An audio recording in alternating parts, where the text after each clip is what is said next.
Well, I am really excited to announce our speakers of the night. We have Dr. Jeff Galligan and Rita Flores Waskowski joining us for a presentation, Birding is for Everyone, Spreading Bird Joy Through Inclusion. And I have to share a story to start off because my husband, for those of you that don't know that, was raised during apartheid in South Africa. And he was a math teacher when he was in South Africa for 16 years. He was a teacher there. And they took students out. They were doing some hiking stuff and they had, I don't know, different things they would do. And there was one day that struck him. And it was South Africa became the first democracy was in 1993, maybe 94. Mandela was elected president. Many of you probably remember those moments in time. And it was still in about 2005, hiking with some kids. They're colored kids, so they're mixed race. And it struck him when one of the kids looked back and looked at Mr. Shu and said, thought hiking was for white people. And it was like, what?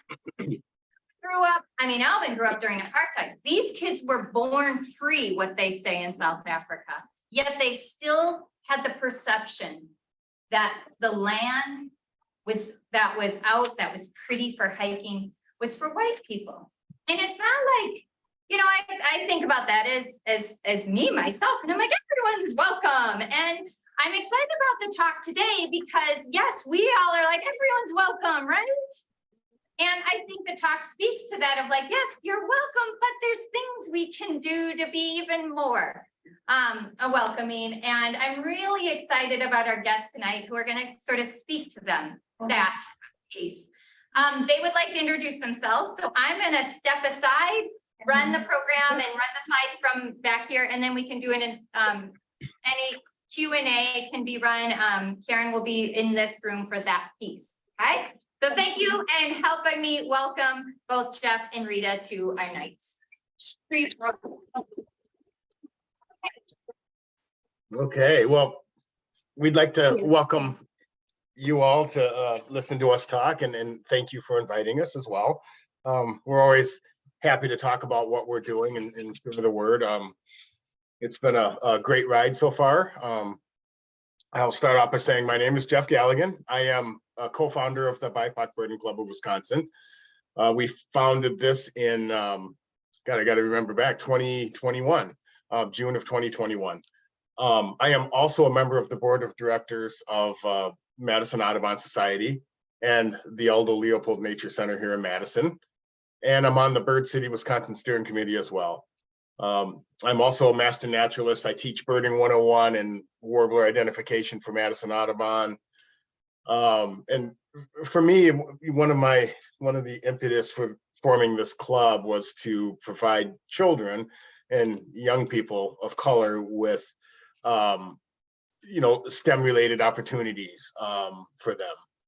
I work at Madison Area Technical College. I run TRIO programs and a program called the Men of Excellence program which is a retention-based program for Latino, Black, and Hmong and Southeast Asian male students. And I'll turn it over to Rita to introduce herself. Hi, everybody. Thanks for having us. I'm Rita Flores Waskowski, and I am the Milwaukee area coordinator for the ByPAC Birding Club of Wisconsin. I've known Jeff, I think, well over 10 years. We would bird together when he'd come to the Milwaukee area to our lakefront and got to know each other. And so in October, they started the club in the summer, but in October of 2021, Jeff contacted me and told me what he had started with Dexter and asked me if I would be on board to be one of the leaders and head up the Milwaukee area. So that's what I've done. Before that, or still continuing, I'm on the Milwaukee Metro Audubon Society board of directors, and I've done some work with them to try to diversify the birding community. But and I'll talk about this a little bit later. As much as the birding community has been welcoming it, you know, our efforts kind of fell a little flat, and so the ByPAC Birding Club of Wisconsin was kind of the answer to what we needed to do, and so we'll talk about that a little bit later. Very good. Oh, and also I wanted, so there's the three of us that are in this leadership, and Dexter Patterson is the other. He's also from Madison, and he is a social media manager, and he has a really great online presence, and has really helped us spread the word about what we're doing through his videos and social media and all of the things that he's been doing. So ByPAC is an acronym for Black Indigenous People of Color, and is intended to center the experiences of Black and Indigenous groups and demonstrate solidarity between communities of color. So with the ByPAC Birding Club, why we call ourselves ByPAC is because that's what we are doing. We're kind of centering our experiences around people of color. It's a group that's for us, but we're inviting others in. And I think that was the missing component with a lot of other DEI initiatives, is that people were being welcoming of us, but it wasn't our group. And so that has made the difference. And that is why we call ourselves the ByPAC Birding Club. So I'll let Jeff talk about why that's important.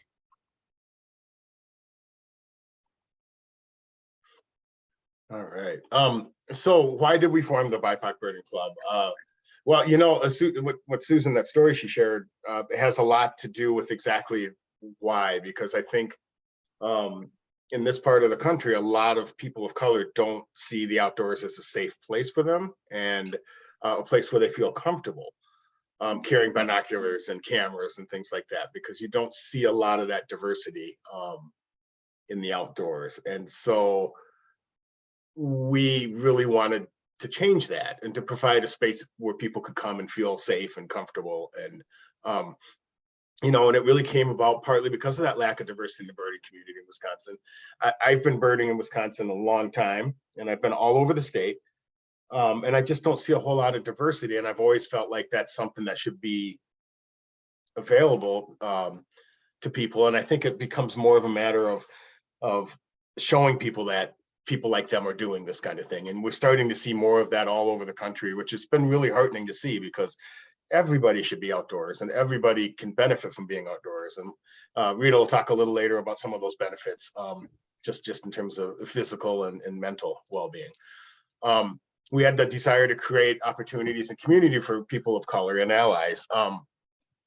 You know, and again, for me, I work with students, and I, you know, I don't see a lot of students of color wanting to get into like natural sciences, environmental sciences, conservation, things like that.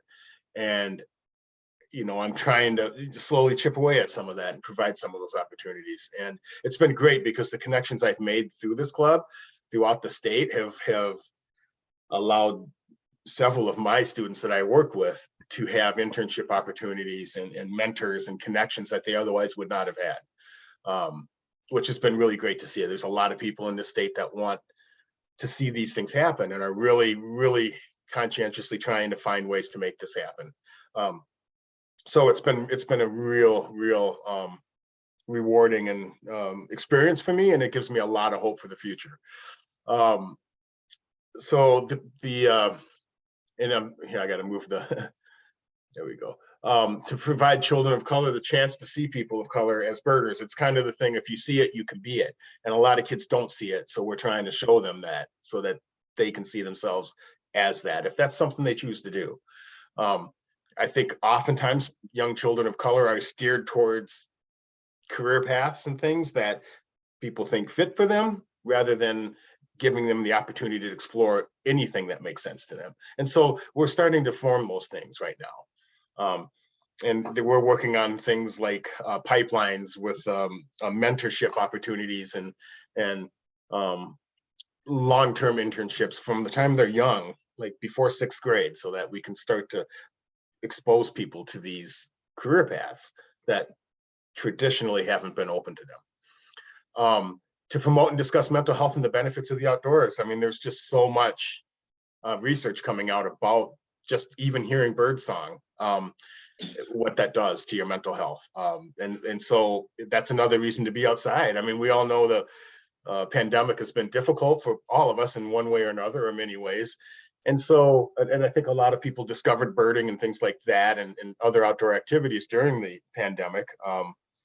And I think it's probably helped a lot of people get through the pandemic. So this is another element that we're trying to talk about. And we're very open about our own mental health struggles during the pandemic, and how being outdoors and connecting with nature and other people has helped ourselves as well. Another really important facet of this is to honor the social justice call to action that came as a result of the summer of 20, the tragic murders of Breonna Taylor, Ahmaud Arbery, and George Floyd during the summer of 2020. And the social justice movement that came out of that. And this is really where a lot of these kind of things started happening. We'll talk a little later about Blackbirds Week, and that's something that started because of this as well. And it felt important to me to honor that by doing something. I think we can go to the next slide. And also I kind of wanted to add in there that Jeff and Dexter and I one time were having kind of an informal conversation about what it is about the ByPAC Birding Club that seems a little different than other birding clubs and societies that are out there. Like, what is it besides, the things that we're trying to do? There's a different feel. And we kind of came up with the fact that in both of our cultures, that joy is often loud, and so we so that's kind of what a little bit of the difference is when you come to a ByPAC birding club, and if somebody gets a life bird, there might be a lot of hooting and hollering, and there's no shushing. Like we're loud, and we're still seeing the birds. We're embracing that part of us, so people can come as they are. They can feel that they belong, and they can be loud if that's who they are in their joy, or they can express it in those ways. So people are feeling comfortable coming as they are, and in the way that they present themselves to the world. They come to the ByPAC Birding Club and they feel they fit in.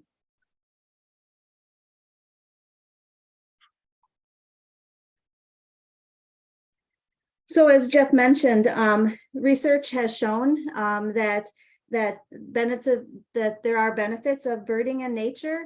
We know that. We go out there and we feel that, and we come back home and there's weight lifted off of us by spending time in nature. And it's really great to see that the research is backing it up. I think the research that is on there first, the King's College, I think that was just published in the fall of 2022. So that's very recent. And if you just, you Google it and you see this research that comes up. So the other thing that the ByPAC Birding Club is doing, I think in Madison as well as Milwaukee, is we're partnering with other organizations that are trying to bring green spaces into neighborhoods that they weren't before. So we've partnered with Nearby Nature, and we do things with Haven Woods State Forest in Milwaukee. And Haven Woods, if you haven't been there, it's just this gem of land that is in the middle of the inner city. It's actually surrounded on two sides by housing projects, and it has the most amazing wildlife. And so some of our partners, what they're trying to do is they're trying to keep green spaces in neighborhoods, so that there's paths, and it's beautiful, and people feel comfortable right in their neighborhoods going to these spaces. And so we partner with them, and we hike with them and go to these places along the Lincoln Creek in Milwaukee or Haven Woods. So not only are we talking about the research and what it does, but we're also bringing those spaces into the areas where they're needed. And so we're partnering with people with that.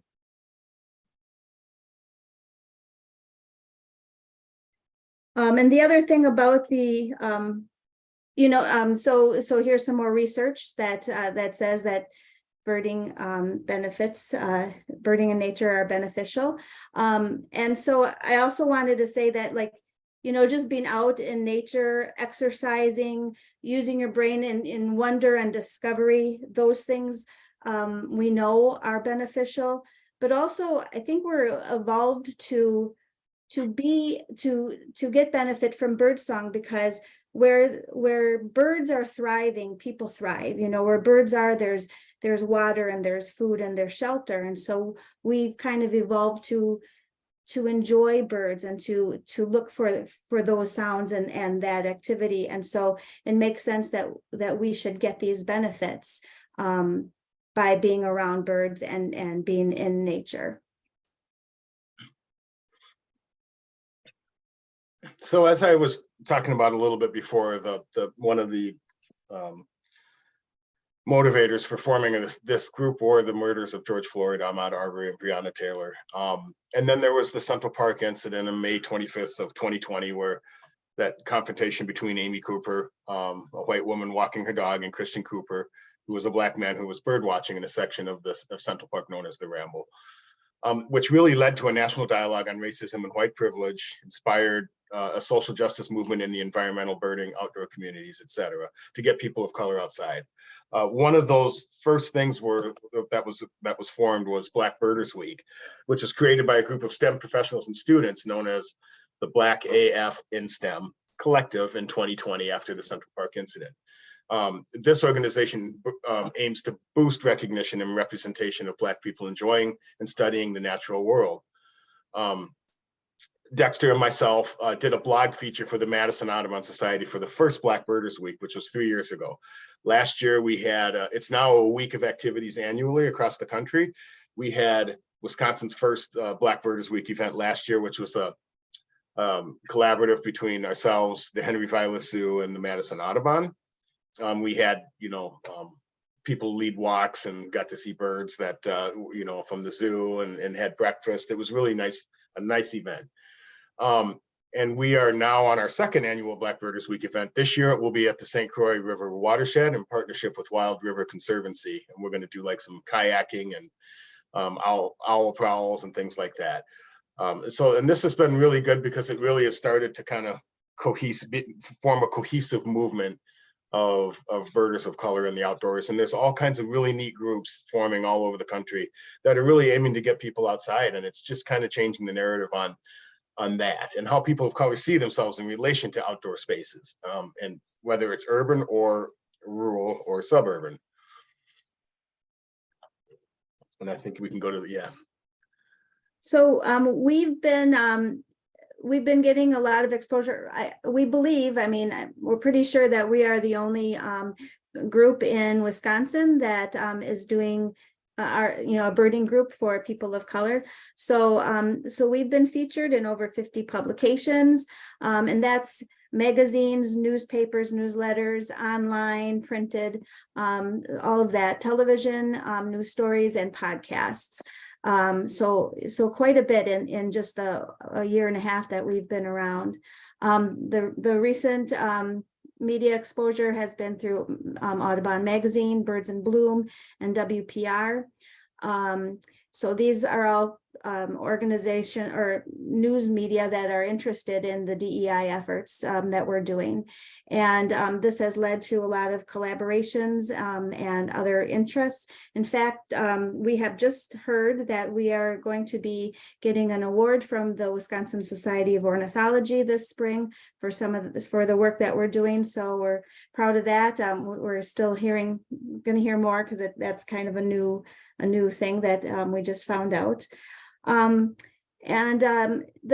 realization is that this kind of effort is needed and supported, and just kind of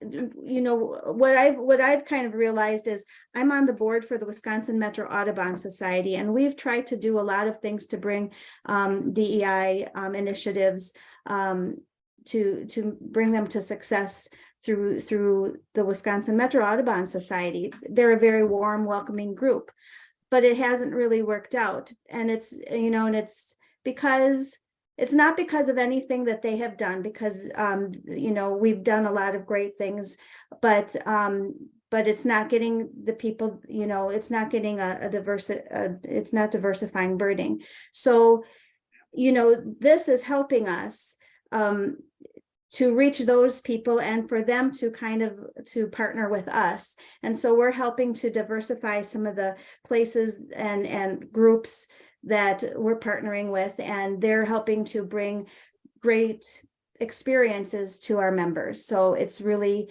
we've had some really great collaborations along the way.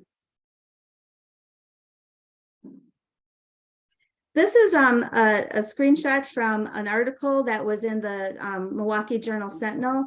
It was pretty amazing because it was about 2.5 full pages. And if you've seen the Milwaukee Journal Sentinel, it's a big newspaper. So it was lots of really cool photos of our members. This was the three of us that were, I think that was like that was the main photo. And then if you looked on the online version of it, there was a video of our members getting excited over things that they were seeing and talking about what, you know, I think there was Dexter was showing people around on the video. So it was a really, really great exposure for us. It was, yeah, it was a huge article, and, you know, we got a lot of people who reached out to us after seeing that. And this is one that was one of the newer articles that came out about us. And it was in it, we talked about mental health. You know, it featured the children. It was all of the things that we really, really are priding ourselves in impacting. And so this was kind of like, this was one of the first big articles that came out about us and kind of launched that the media interest in our group. Okay, so our approach, you know, as Rita said, we're very low key about things. We try to be very inviting and encouraging, and we love new birders, and we have a newsletter that I put out every first of every month, and it kind of talks about what we've been doing, what we're going to be doing, upcoming events. And we always make sure to really let people know we love new birders. If you haven't birded before, come hang out with us, because that's a lot of people we attract are going to be people that don't have a lot of experience. We have binoculars. We've been able to write some grants, so we have optics for people that don't have them. And when we really love it when new people come out, and we love kids and we love families, and you know, and we understand that, like Rita said, you know, it's going to be loud at times, and people are going to get excited, and that's okay. We have found that we still see plenty of birds. And I think it's really a lot, it's much about the community and building people's confidence and familiarity with being outdoors as it is about actually seeing birds. I mean, we always report our bird lists and all those things as well. But it's at least half the community that we're building, and just helping people feel comfortable about doing the things that we're doing out there. Yeah, the community is really the emphasis. Relaxed, supportive, encouraging atmosphere. We, like Rita said, we celebrate people's lifers, and people clap and yell, and it's a lot of fun. We love to connect with community partners doing the same work, and we've had, like Rita has also said, we have had a lot of really good interest in what we're doing, and a lot of people and organizations wanting to partner with us. And we do create the space. We are creating this. The impetus for this group was for people of color, but we are in no way limited to that. Anybody who believes that everybody should have the opportunity to enjoy the same things is welcome. And we have a very diverse group of people every time we have an event, whether that's age or ethnicity. It's just, we have all kinds of people, and a lot of people have found they feel comfortable, and they found a safe space with us. And so anybody who believes in that is welcome. We don't exclude anybody at all. So it's just trying to create that space for people that haven't had that before. Yeah, that was one of the things that, like, for me was kind of surprising with this group, about how comfortable people are who are not comfortable in other spaces. And just a few months ago, there was a woman who reached out to us. She was too, I guess, shy to tell us in person, but she sent a message to let us know that she doesn't feel comfortable in a lot of spaces. And in high school, she was bullied a lot. And she's a white woman, and she's come to most of our events. And she has a hard time finding those spaces where she feels like she really fits in, and where she's really wanted. We want her to be there. She's got a great sense of humor. I would have never thought that she was somebody who didn't get along in spaces or felt uncomfortable. So it surprised me to hear that about her, but she's really appreciative of us. And so we've kind of created that space, and we're getting a lot of people of color, but a lot of others too. So it's surprising, and it's really heartwarming. That's true. And you never know how you're going to affect somebody, even like Rita said, if you may not be aware of it, but sometimes the little things make a big difference for folks. And so it's nice to be able to be a part of that for some people. Yeah, so our logo is an Osprey. I took this picture in Cle Elum, Washington several years ago, but the story about the Osprey is, before Dexter got into birding, I would post pictures of Osprey, and he loves Osprey. That's his favorite bird. And so I would post pictures on Facebook or something, and he'd be asking me, wow, where I saw it and all these things. And that kind of slowly drew him into the whole concept of birding and his now love of all birds. And the funny thing was that in our first event in July of 21, we were at Nine Springs, E-Way, which is in Madison, Wisconsin, right off the Beltline. And we were telling people about just what I just talked about how the Osprey kind of connected him with birding. And then this picture became our logo. And as we were talking about it, an Osprey flew right over us and snatched the fish right out of the water in front of us and flew away. So it was like, it was really interesting how that all played out. So that's kind of our story about the Osprey and what it means to us. Yeah, and it was just really serendipitous that it actually did that right at that moment. It was really something for us to see. And everybody that was there, of course. So for our events, we try to have 2 events per month, one in Madison and one in Milwaukee. Of course, that range is a little bit more spread out. We've had an event in Racine that was like the Milwaukee one, and just last weekend we were in Sheboygan along the lakefront, so a little bit outside of Milwaukee, about an hour or so outside. So, and same with Madison. It's mostly like Dane County, but we've expanded other places, and we have a bird banding event that we do in mid-May. We did last spring, and we'll do it again in Wapaka. So we are ByPAC Birding Club of Wisconsin, and we will try to get to places as we can, but it's mostly Madison and Milwaukee, and typically 2 a month. We try to make things accessible. Most people are driving, so the bus lines hasn't been like an issue. But accessibility is something that we are intentional about. We try to have a couple of events to help people who have mobility issues.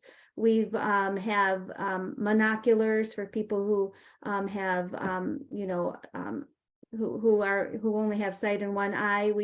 We are going to be more intentional about our May birding to point out sounds, the bird songs that we hear for the people who are coming who have other visual impairments, which we do have a couple people who come who do.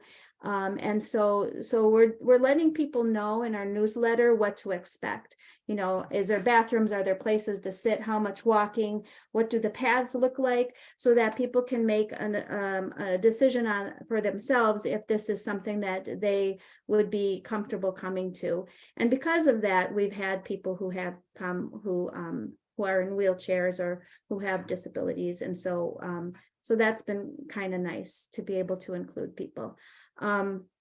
We also started last year pop-up events because Jeff, Dexter, and I are, you know, we do this because we love to do this, but we're also birders. We also want to get out there and see what we want to see during migration and things. And so we don't know where those places are going to be. And so we've decided that if there's a place that we want to go explore ourselves and you know, we can just invite the group and have these pop-up events and just put them on Facebook and let people know and have whoever can come and join us. So we've done or collaborated on over 40 events since June of 2021. So just in that small time frame, we've done quite a lot and have a lot more. We're still going strong with at least two a month. So the birds, as we said, we see the birds. I have this theory, I don't know if it's true or not because I'm no expert, but you know, because we are loud and we're tromping through things, you know, I think that sometimes when people are like birding and they're kind of like sneaking around, we might look like prey or like predators to these birds, and maybe that's why they fly off. Because when we're loud, we're seeing things and they're coming right to us, and it's been amazing. Like we just kind of laugh about it sometimes, about how close things get. And so this is from, these two photos are from an event we had in January 2022. It was the second event we had in Milwaukee. We started in November of 2021, and then December I got COVID, so it was canceled. So January was the second event, and we were along the Milwaukee lakefront. And there was, we had two rare birds that day, and the purple sandpiper and the ruddy turnstone. The ruddy turnstone isn't rare in spring, but it is in the winter time. So that was a real treat.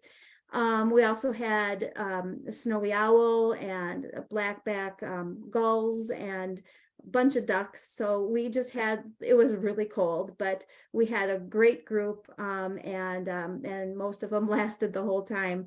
So we're seeing the birds. Yes, we are. And this is just another example of a event we had at Lake Farm Park in Madison. We saw like 5 species of raptors, and these two here, this juvenile Cooper's hawk and the red-tailed hawk came, I mean, and we were making noise. There was a lot of people, and they came and landed right next to us, like feet away, and just watched us. So it was pretty interesting. I was able to get a couple snaps of them. So, but yeah, I mean, they still hang around, and I guess they're probably curious about us a little bit. So the noise and the camaraderie has not necessarily decreased our sightings and things like that. And for people who have never seen a raptor really up close or things like that, it's like really it's a pleasure to see that initial experience from them, the looks on their faces and things like that. We really enjoy that, seeing that. So last spring, kind of near where I live, there was a pair of loggerhead shrikes that were nesting. And so I was telling Jeff, and he kind of wanted to see them. So we decided to make it a pop-up event. And we had a good group of people. I can't remember, maybe like 10 people who came to the pop-up event. We advertised it maybe just 2 days before we went out. And after we got good looks at that loggerhead shrike, we went across the street to this little wetland, and where I knew that there were soras and Virginia rails. And anybody who goes birding knows that soras and Virginia rails are typically pretty elusive birds. You know, you hear them more than you see them, or you might get a glimpse of them and then they'll disappear into the reeds. But we sat there for about an hour, and a lot of us had cameras. And so we sat there, we were laughing. We were, you know, we couldn't believe how close they were getting to us. We're getting photos. Everybody was just having a great time. And so, I was leading this event, and I thought, okay, should we get going? But nobody seemed to want to. So we sat for an hour and watched these two birds. Well, there were more than the two of them, but these two species that were in this wetland and really close, like within feet. So another example of us getting super close, and the birds not minding at all. Indeed, that was a lot of fun. So like the next, I think 8 slides or so, are just, you know, just slides of bird joy. This is from our banding event at Emmons Creek there last May. And it just people holding these birds, many for the first time, and just the, you know, unadulterated joy you see on their face. You can't really fake that. And I think even people that don't necessarily love birds outright, when they find themselves holding these birds, it's like, oh my gosh, this is so cool. And it's something. And so, yeah, we just want to have some pictures that just kind of show what it's all about for us. Yeah, we had the mated pair of black-billed cuckoos, which was amazing. And you know, when you see them next to each other, you could see the size difference in them, but I've never been able to discern that when I'm looking at them in nature. Of course, I don't ever see two of them close together, but we caught both of them at the same time, and it was pretty amazing to be able to hold those and then release them. That was a really, really good moment. It wasn't it? It sure was, yeah. Got my buddy Bob here, you know. Yeah, it was a great time. That was an absolutely great time. And now, I mean, when we're gonna have, there's so many people. This is one of my students, Mercedes here, and she wants to be an ecologist. And you know, so this was a really good chance for her to meet other people, meet Bob, who's an ecologist himself, and start to get some experience that she hasn't ever had before. Which is really fantastic to be able to get her up for that. Dexter. Well, that's my niece, Lucia.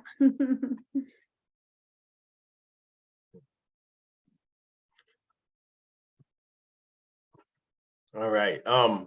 So this, yeah, collaboration of special events, which we've had several of them. One of the great ones was this private tour of Aldo Leopold Foundation in Baraboo. Where we got to see the shack, and the sunset we got to experience in the blind, and we saw over 15,000 sandhill cranes and 2 whooping cranes fly into roost on the Wisconsin River. It was November 30th, I believe. Yeah, it was like the last day in November, and it was just amazing. I mean, I'd never seen that many sandhill cranes at one time until I went to this. So. And just to people to be able to see that as the sun setting, and all those groups coming in over an hour of just low flying cranes, and the cacophony of the bugling was just really spectacular for us. And so that's just an example of one of the many things we've been able to do with collaborating with organizations that are behind the mission.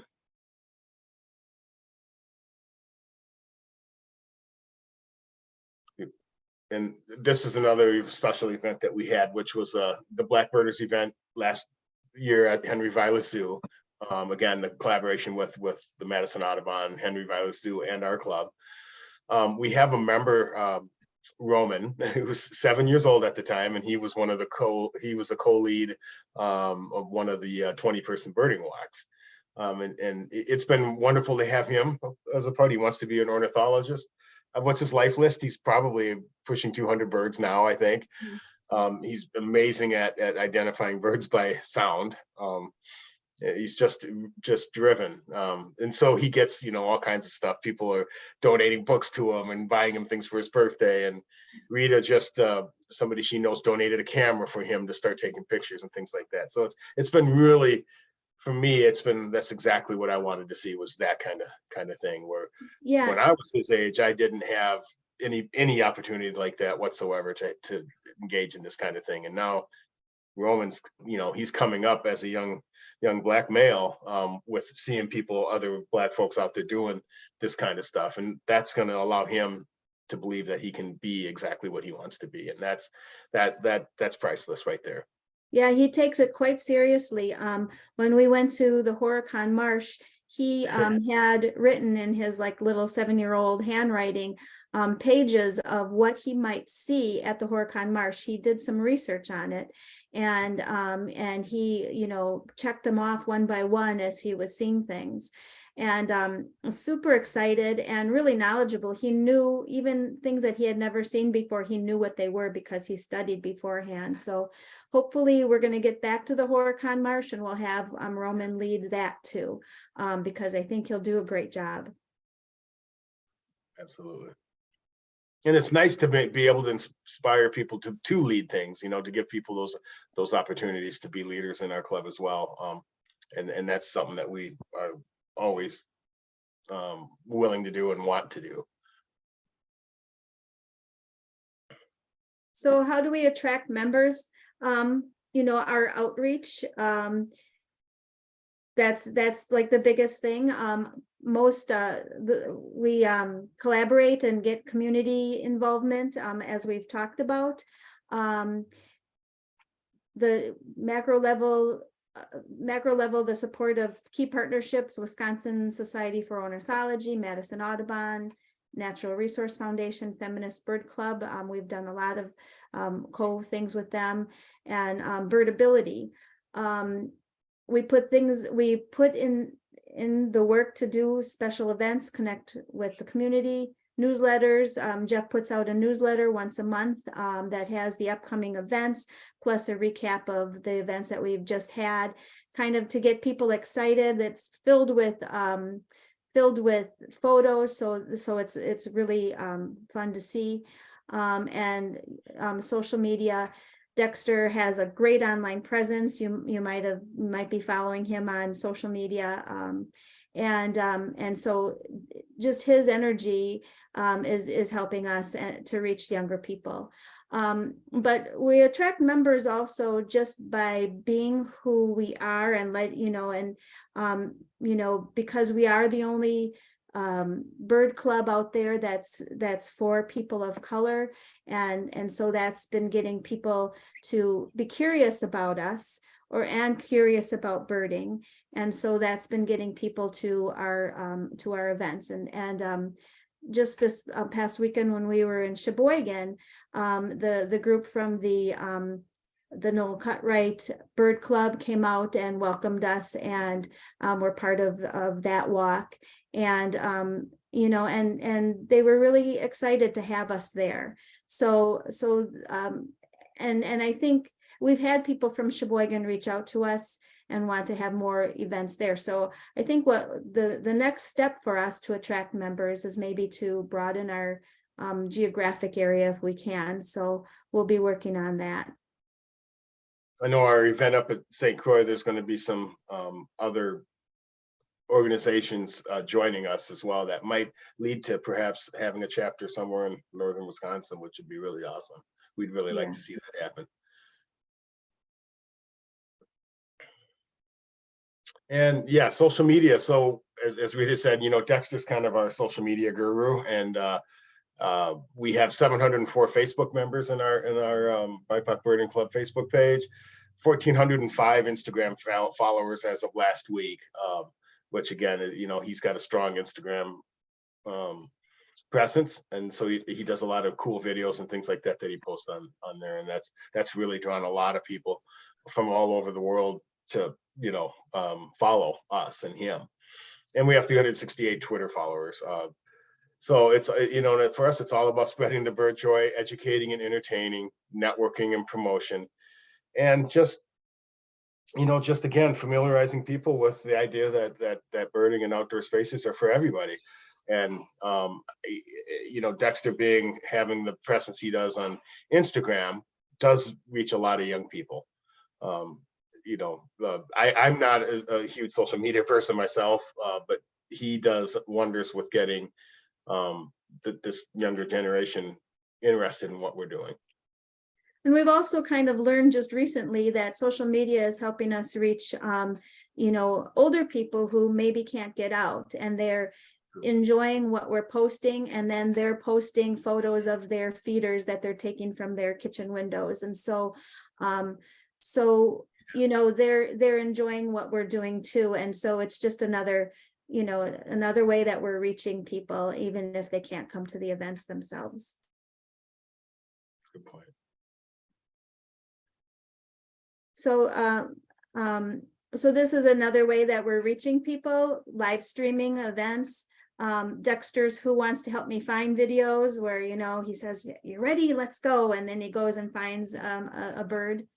Accessible paths we've used. So that's one of the things, like the communication is when we're putting something out there to advertise our events, we're letting people know, like I said before, what to expect. And so this photo here, we let people know that this was a smooth paved ground, you know, path through Bender Park that goes right through an area where woodcocks display. So we had a gentleman come who was in a wheelchair and he had no problem navigating that path. We're going to have, we tried to have a big sit last year. It was rained out, but we'll have one again this fall. And if you don't know, a big sit is it's where you sit in a 17-foot circle and you see what kind of birds you can see from that while you're in that circle, standing or sitting. And so it's a great way for people who can't get around or don't, you know, can't, you know, have mobility issues to be able to just sit and watch, kind of like a tailgate for birds. But it's also a great way for people with other disabilities too, because it's better communication when you're sitting right next to somebody and they can talk to you about what they're seeing and why, you know, and what they're hearing and kind of describing that kind of thing. So big sits have a really good reach. And also when you're doing a big sit, it attracts people. They're like, "What are you doing?" And then you can kind of explain to them. So it's a great way to reach people. It's a great way to have people who have mobility issues or other disabilities be able to be comfortable birding. And so we've partnered with Birdability to, you know, to talk about what we need to do and to talk about these issues. So that's how we're getting people to our events. And the last three slides are just our favorite Dane County birding places, Milwaukee County birding places, and some of our favorite ones in Wisconsin. And that's, yeah. So, yeah.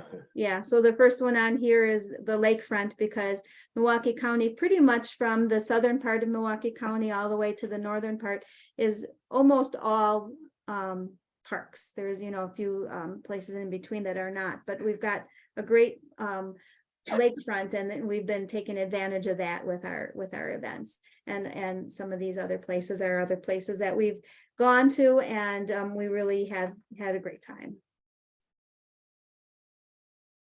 And then, of course, the Wisconsin birding places that some of you might also be familiar with.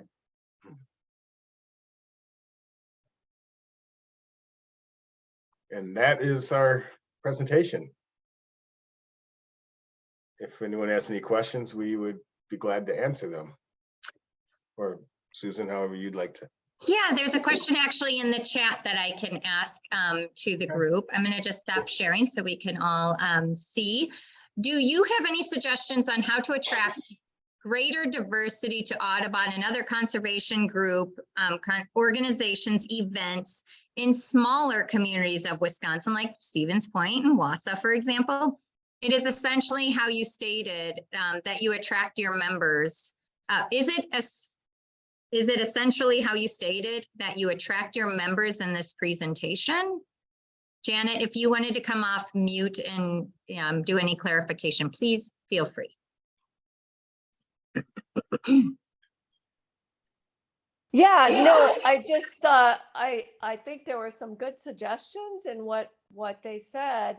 I don't know if there's anything in addition they could add to what they're saying to attract, which is obviously a very, you know, a minority of the community, to our events, and to, you know, for us to be more welcoming to, you know, ByPAC and all minorities. Yeah, I would say, you know, do some proactive outreach to neighborhood centers to organizations, grassroots type organizations, community organizations, maybe not doing birding or nature related events or with a mission, but people that are serving those communities. And I think if you extend or collaborate or work with folks, you'll probably find people interested in doing that, to provide those opportunities. So Yeah, and sometimes if just it's, doing that can make a difference. yeah, and if it's possible to find a community that's already a community, to bring them out, because what we've found with Wisconsin Metro Audubon, where I'm on the board, you know, just by inviting people or going to communities and kind of doing outreach, it doesn't really bring the, you know, people that, you know, the amounts of people that you want, but people will come if they feel like they're in a community. And it's kind of why we've been successful with the ByPAC Birding Club, is because we now have like a pretty strong community. It's a lot of the same people that come, and then of course there's always new people, but I think if you already have that community that's already developed, and you invite that whole community, so people are coming with people they're comfortable with, that's going to be key. I think that's going to be the most success. I'm going to share my screen here to just share with you a little bit about Dexter's work on Instagram. So here's just a sample of something he does. Good, thanks. Tell me if you can hear this. Okay. Oh, no, you can't hear it.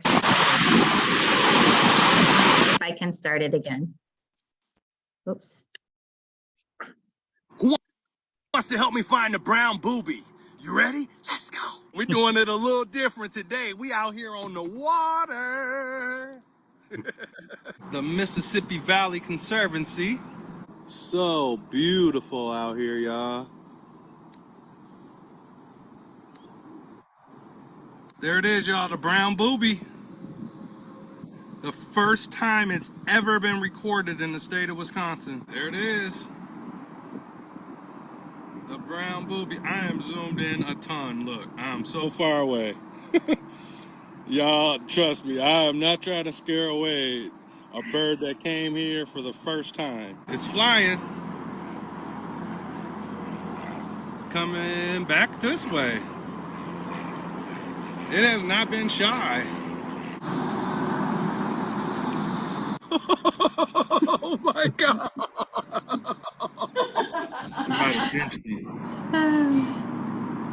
This is unreal. It just comes closer to me, like I'm trying to stay away from it. It keeps swimming closer to me. It almost doesn't feel real. First time ever recorded in the state of Wisconsin. We did it, we did it, we did it. Who wants to help me find the brown booby? That's Yeah. yeah. All of his Yeah. he kind of uses that same format. Who wants to help me find and then he, you know, does, you ready, let's go. And so you know, he's a little bit of a celebrity because of these videos, and you know, people, you know, are excited to meet him when they come to our events because they've watched him on social media, and he's just like that in person. So He is. He's so much fun. So how does he do those videos? Does he take them back and edit them, or is that kind of like, that's what yeah, you're like, I don't know. I'm like There's a lot of clips he pulled together, and he's like live. It feels like live, but it can't be because it's edited stuff, and it's like, wow. I mean, he does just ignite that excitement. I know I love following him, and the recent one in what you all saw down at the lake, the Harlequin. the Harlequin ducks, yeah. Mm-hmm. They were gorgeous, and the people that are just posting those pictures of them, I mean, that was special for me. I feel I can log a lifer now on that one, but I really can't because I didn't see it, but you made me feel like I did, so that was pretty fun. Yeah, that was a really fun event. That was on Saturday, and we asked people as we're standing there looking at the Harlequins, how many of you is this a life bird, and we celebrated that because for a lot of people on that walk, that was a lifer. Yeah, and even the male in that full plumage, that was unique too. You got to see those beautiful, oh man, it was really nice. And then some of us swung down to the South Shore Yacht Club in Milwaukee and saw the Mandarin Duck that came back for another cameo appearance the night before. Yeah. Wow. Event. So it was really perfect timing. Yeah, that's neat. Others have questions? I'm watching the chat online, or anyone else in the room? Anybody here have questions? Yes, I do. Yeah, Sam. Steph and Rita, nice to see you. Oh, hi. I just want to tell everyone that I've been at, is it 3 or 4 ByPAC birding events, and most definitely so incredibly enjoyable. And I would say my experience with you has really reignited my passion for birding. And so I find myself looking up more since hanging out with all of you than I had in the past. So thank you for that. My question is, if we're in an opportunity to collab with ByPAC, how do we communicate with you? How do we reach you? Our contact information is on our website.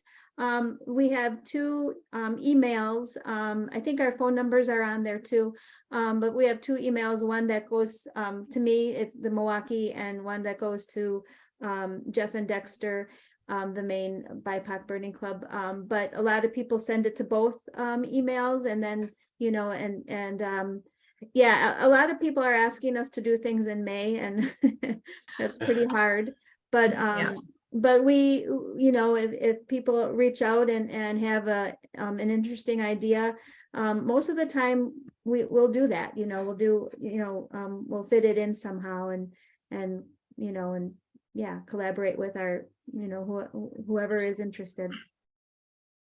So thank you for bringing the joy back into birding for me. I really sincerely grateful. And we love seeing you, Sam. We do love seeing you. Jeff, I have a short story for you. A week ago, I was walking out the door to our last board meeting, and I got a call from one of my old neighbors, and she's been a member of Alas for many years, and her name is Patty Rouse. Oh, yes.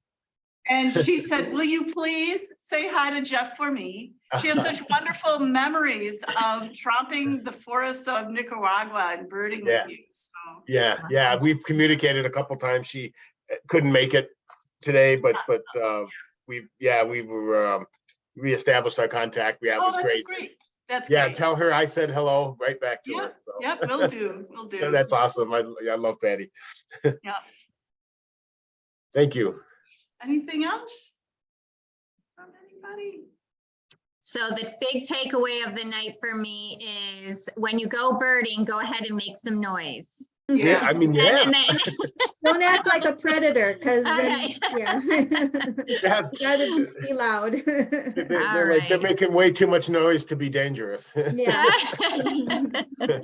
That's awesome. We greatly appreciate you both being here tonight and joining us this way. Oh, is this here's Patty? Patty. Oh, wow, You were there she just- is. Wow. She gets to say hi. She must have known we were talking about her. Yeah, sure. I guess so. Hi, Patty. Did you know we were talking about you? You can take your chance to say hi to Jeff now. Hi, Patty.